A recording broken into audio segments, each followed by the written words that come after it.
Peneliti telah mengatakan atau menunjukkan orang yang paling bahagia adalah orang-orang yang memiliki hubungan baik dengan orang lain.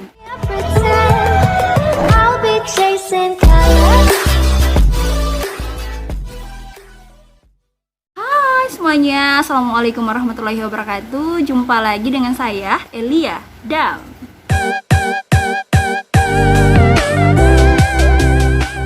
Apa kabar semuanya? Semoga baik-baik aja and stay at home. Jangan lupa, sekarang saya lagi ada di rumah dan di luar hujan cukup deras. Jadi saya menggunakan nih untuk saya berbicara karena memang akan terganggu dengan suara hujan yang ada di luar. Kita semua akan belajar tentang gimana cara membangun hubungan yang lebih baik bersama orang lain. Jadi nggak semata-mata untuk orang lain hubungan yang baik itu, namun juga akan kembali kepada kita makhluk sosial yang membutuhkan orang lain. Jadi gimana kita untuk bisa bangun hubungan dengan orang lain, namun kita mempunyai masalah, mempunyai hal-hal yang kemudian kita sebut negatif relationship dan lain sebagainya. Oleh karena itu di video kali ini mari sama-sama kita belajar tentang bagaimana sih cara untuk membangun hubungan yang positif itu atau hubungan yang lebih baik dengan orang lain. Kita sama-sama membedah hal-hal yang akan saya sampaikan. Apabila Anda setuju, komentar di bawah ini Anda setuju dan Anda juga sepemikiran dengan saya. Dan apabila tidak, silakan berikan komentar Anda di kolom untuk bisa saya tahu, dan saya sangat bahagia dan juga apresiasi kepada Anda jika Anda mau melakukan hal itu. Terima kasih. Nah, bagi teman-teman yang baru bergabung, jangan lupa untuk tekan tombol subscribe-nya dan bunyikan loncengnya untuk mendapatkan notifikasi apabila saya mengunggah video baru. Tips yang pertama, bertemanlah dengan orang-orang yang positif. Jalinlah hubungan yang baik dengan orang-orang yang positif. Tips yang pertama ini saya tidak menyarankan teman-teman untuk menjauhi orang-orang seperti keluarga, teman, ataupun pasangan yang sedang stres, sedang banyak pikiran, dan lain-lain. Itu berbeda ya. Selanjutnya, apa sih manfaatnya kalau kita membangun hubungan yang positif dengan orang yang positif? Tentunya itu akan berdampak baik pada dirimu sendiri. Contohnya gini teman-teman, kalau kamu pengen hari-harimu positif, kamu bermanfaat, kamu semakin mulai beraktivitas yang baik-baik, yang baik pada dirimu sendiri dan juga orang lain, itu kamu harus berteman sama orang yang positif. Karena aura positif dari orang-orang atau temanmu itu, atau dengan keluarga atau dengan pasanganmu itu akan membawa aura positif juga bagi dirimu. Jadi hal-hal positif yang menempel padanya akan berpengaruh erat dengan dirimu. Jadi semakin banyak kamu teman atau mengelilingi hidupmu dengan orang-orang yang positif, maka akan semakin besar pula kemungkinan Anda akan menjadi orang yang positif juga. Tips yang kedua, saling mendukung. Teman-teman, untuk menjalin hubungan baik bersama orang lain itu kita harus saling mendukung satu sama lain. Nah, kadang-kadang ada quotes-nya kayak gini, aku suka. Dia bilang gini, teman itu adalah orang yang ada di saat kita susah dan ada pula di saat kita bahagia. Di setiap waktu dia ada gitu loh. Gak hanya di saat bahagia dia nempel ke kita, dan di saat susah dia menjauh gitu. Dia kayak, oh aku gak tahu, wow. Di saat kita dilanda oleh kesusahan, kita mulai merasa kita dijauhi oleh orang lain, oleh seseorang, bukan orang lain ya, oleh seseorang yang sebelumnya kita anggap sangat dekat dengan kita dan selalu mendukung kita gitu, dan selalu ada di saat kita bahagia, tapi belum tentu ada di saat kita sedih. Nah, untuk menjalin hubungan yang baik dengan orang lain, seharusnya kita menjadi orang yang ada di saat dia sedih dan dia senang, atau bahkan ada di saat dia susah.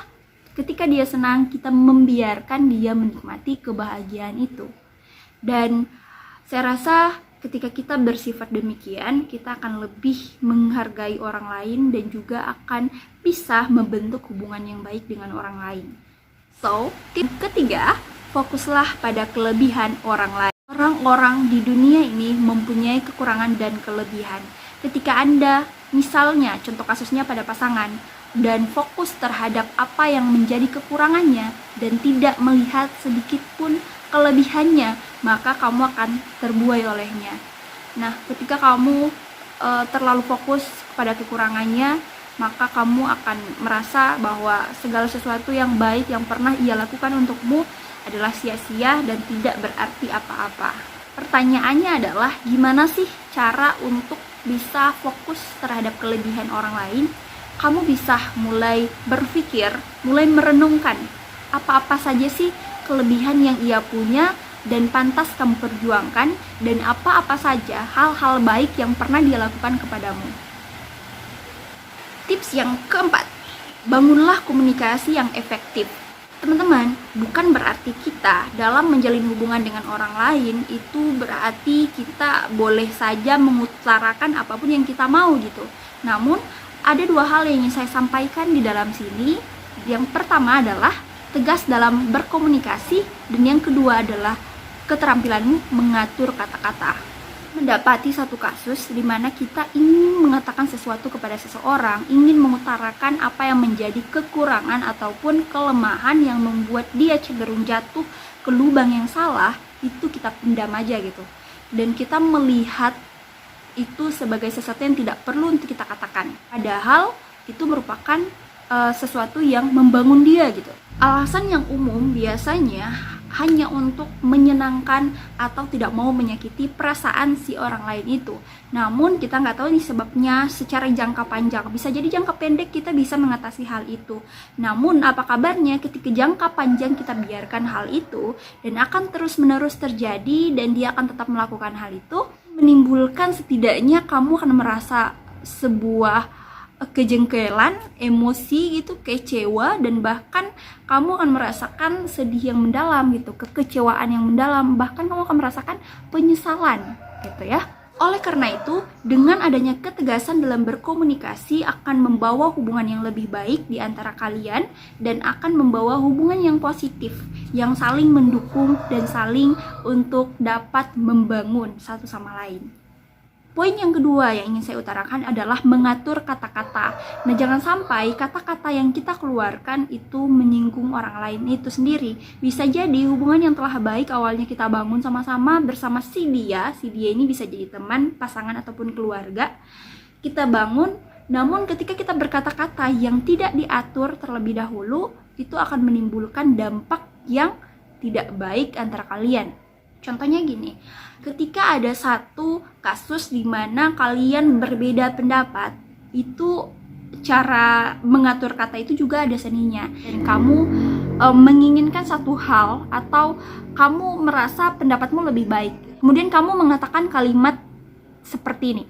Harusnya kamu kayak gini dong, jangan kayak gitu. Saran dari saya, lebih baik kamu mengatakan saya ingin seperti ini, bla bla bla bla, daripada kamu otodidak menyalahkannya. Contoh kedua, misalnya kamu merasakan marah nih karena kelakuannya, misalnya kamu kecewa gitu, dan kamu langsung mengatakan, kamu tuh membuat saya marah tuh enggak sih, kamu tuh membuat saya kecewa, kamu tuh buat saya kayak aku tuh kayak gini bla bla bla. Akhirnya timbullah sebuah perdebatan yang panjang, yang alot, yang tidak akan terkendali misalnya ya. Lebih baik saran saya adalah kamu mengungkapkan sebuah kata yang diawali dengan ketika kamu melakukan hal X, saya merasa bla bla bla bla bla. Gitu ya. Tips yang kelima, lakukanlah kunjungan perayaan. Jadi gini teman-teman, untuk membangun hubungan yang lebih baik, kita nggak boleh lupa loh sama apa yang sedang ia lakukan. Misalnya nih, satu contoh aja aku kasih.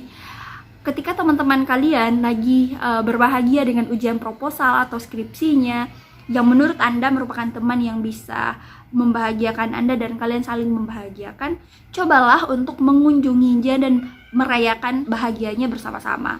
Itu hal yang paling sederhana dan mungkin bagi Anda ini hal yang biasa banget.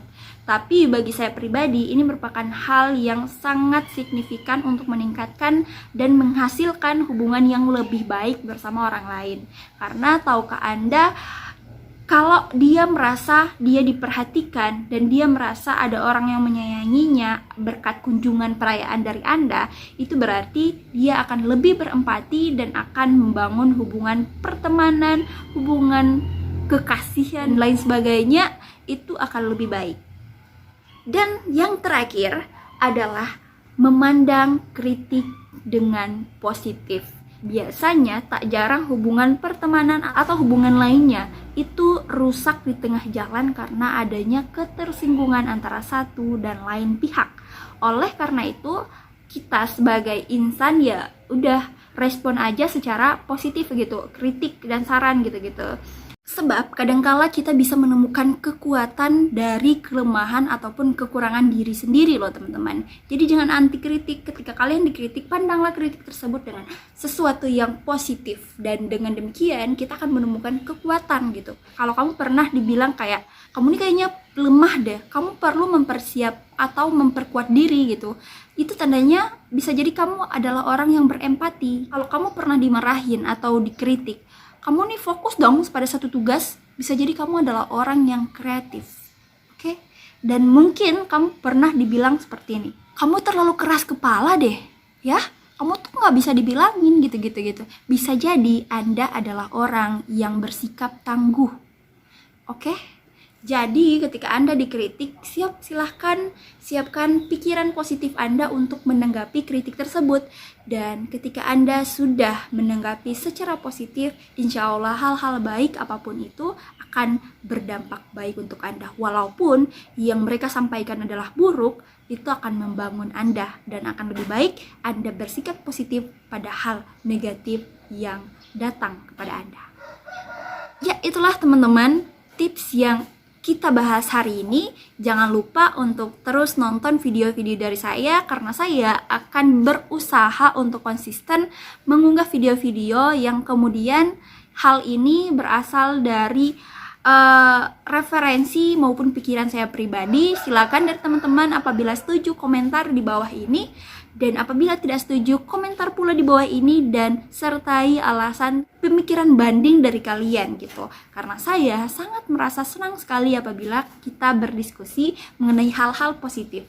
Stay at home dan jangan lupa selalu jaga kesehatan. Terima kasih, saya Elia dan dadah.